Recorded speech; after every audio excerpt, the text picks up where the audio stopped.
Hello everyone, कैसे हो आप सभी। आप सभी का फिर स्वागत है एक बार मेरे यूट्यूब चैनल में। तो फ्रेंड देखिए, महालक्ष्मी व्रत है कल, तो आज मैं वीडियो बना रही हूँ। आज है 13 सितंबर और कल 14 को है व्रत महालक्ष्मी जी का। तो उसके लिए ही हमें विभिन्न प्रकार की माता महालक्ष्मी के लिए भोग के लिए पकवान बनाने होते हैं। तो वही बस तैयारी चल रही है मेरी। तो मैं बहुत सारी चीज़ें मैंने बना ली हैं, तो वही आपके साथ शेयर कर रही हूँ। वीडियो आप देखिएगा। तो ये देखिए, मैंने आटा जो है, गुड़ का पानी जो है घोल कर रखा था ना, तो गुड़ के पानी से गेहूं का आटा, उसमें कुछ ड्राई फ्रूट जो है उसे कूट कर डाल लिए थे और इस तरह आटा माड़ा है थोड़ा सा पानी मिलाकर। तो देखिए, ये जो गुड़ वाली ना, इसके ही जो सुराहा बनते हैं, हमारे यहाँ इसे सुराहा बोला जाता है। तो मेन महत्व होता है गुड़ के सुराहा का। तो नमक के सुराहा भी बनते हैं और फ्रेंड ये गुड़ के हैं। तो इन्हें भोग लगाते हैं माता रानी को। तो देखिए, वही बना रही हूँ मैं। आप वीडियो पूरा ज़रूर देखिएगा अंत तक कि क्या क्या बनता है महालक्ष्मी माता के भोग के लिए। तो फ्रेंड, आप जैसा कि सभी जानते होंगे कि यह जो व्रत है, यह भाद्र व्रत शुक्ल पक्ष की अष्टमी से शुरू होकर अश्विन कृष्ण पक्ष की अष्टमी तक आता है। मतलब कि इस व्रत में माँ देवी जो है महालक्ष्मी, उन्हीं की विधि विधान से पूजा की जाती है।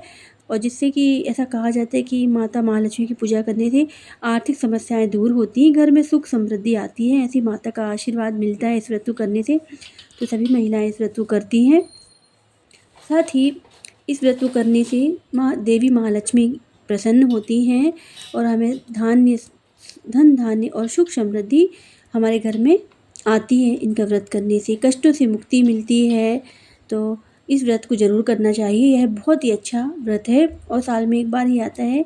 तो हम लोगों ने शुरू से ही, जब से शादी हुई उसके बाद से ही, फर्स्ट ईयर जैसे ही महालक्ष्मी का व्रत आया था, उस साल से ही महालक्ष्मी का व्रत करना चालू किया था। तो और अभी तक कर रहे हैं। मेरी शादी को तकरीबन 18 साल हो गए हैं। तो इतने सालों से मैं व्रत कर रही हूँ। तो हर साल ऐसे ही माता रानी के भोग के लिए पकवान बनाती हूँ मैं। तो आज भी यही बना रही हूँ। तो वीडियो पूरा देखिए। इस तरह से मैंने छोटे छोटे गोल लोइयाँ बना ली हैं और जैसा कि मैंने अपनी सासू माँ लोगों को देखा है करते हुए, उस तरीके से ही मैं वैसे सुराहा बनाती हूँ जैसे कि हमारे यहाँ परंपरा चली आ रही है। तो इस तरीके, बल्कि मेरे मायके में मम्मी ना थोड़ा सा अलग डिज़ाइन के सुराहा बनाती थी गुड़ के, पर यहाँ पर जो हमारी सासू माँ है वो ऐसे ही बनाती हैं इस तरीके से। तो हम भी ऐसे ही बनाते हैं। तो फ्रेंड, आपको वीडियो अगर अच्छा लगता है मेरा, तो प्लीज़ एक लाइक कीजिएगा, चैनल को सब्सक्राइब कीजिएगा, शेयर कीजिएगा और प्यारा सा कमेंट करते जाइएगा। Friend, thank you so much. तो इस पूजा में फ्रेंड, आपको पता होना चाहिए कि इस पूजा में एक चौकी बिछाते हैं पहले, उस पर पीला या लाल कपड़ा, क्योंकि माता रानी को बहुत प्रिय है, उसे बिछाया जाता है। उस पर माता महालक्ष्मी की प्रतिमा या चित्र स्थापित किया जाता है। कलश कलश स्थापित किया जाता है। कलश जल, सुपारी, हल्दी, अक्षत और पंच पल्लव रखकर उस पर नारियल की और चुनरी से ढकें। इस तरीके से कलश जो है स्थापित किया जाता है। माता का श्रृंगार के लिए विभिन्न प्रकार की सामग्रियाँ जो हैं वह लगती हैं, क्योंकि वो एक सुहागिन का व्रत है, होता है महालक्ष्मी का। तो माता को हम विभिन्न प्रकार की जो सुहाग की सामग्री है वो अर्पित करते हैं। और भोग पल में माता रानी को देखिए विभिन्न प्रकार के मिठाई जो हैं, फूल माता रानी को चढ़ाते, नैवेद्य अर्पित करते हैं। इसके बाद जो हम पकवान बनाते हैं, यह 16 प्रकार के भोग होते हैं जो माता के भोग के लिए। तो आप ज़रूर देखिए जो मैं बना रही हूँ। तो गुड़ की सूड़ा है, पपड़िया है, नमक की पपड़िया है, एक मैदा की बनती है फ्रेंड, बेसन की पपड़िया बनती है, साथ ही गुजिया है और बहुत सारी चीज़ें जो हैं वह माता के भोग के लिए बनती हैं। तो कल का भी व्लॉग आप ज़रूर देखिएगा मेरा, क्योंकि इस दिन हम महालक्ष्मी की पूजा, कथा, आरती सभी कुछ करेंगे बहुत अच्छे से।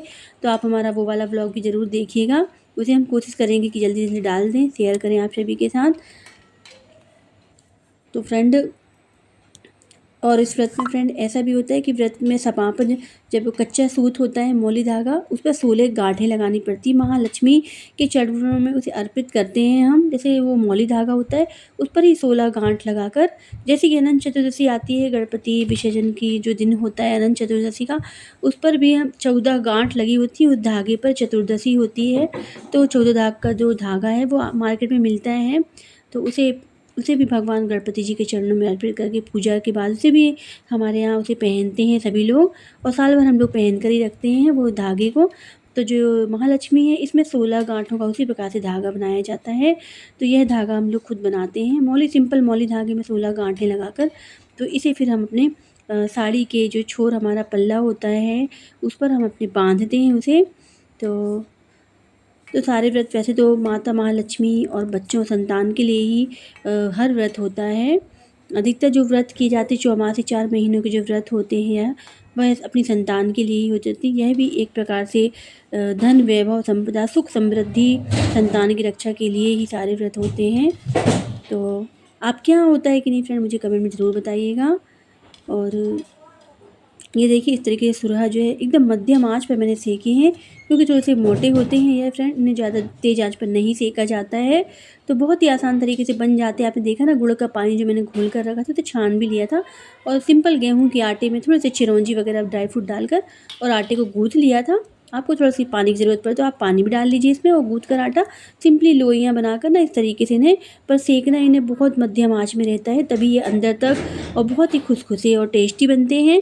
तो आप इन्हें ज़रूर ट्राई कीजिएगा फ्रेंड, बहुत ही अच्छी लगती है। इन्हें कभी व्रत के अलावा भी कभी अलग से भी बना सकते हैं, हम लोग कई बार बनाते हैं तो बहुत ही टेस्टी लगती है, मीठे बिस्किट के जैसे।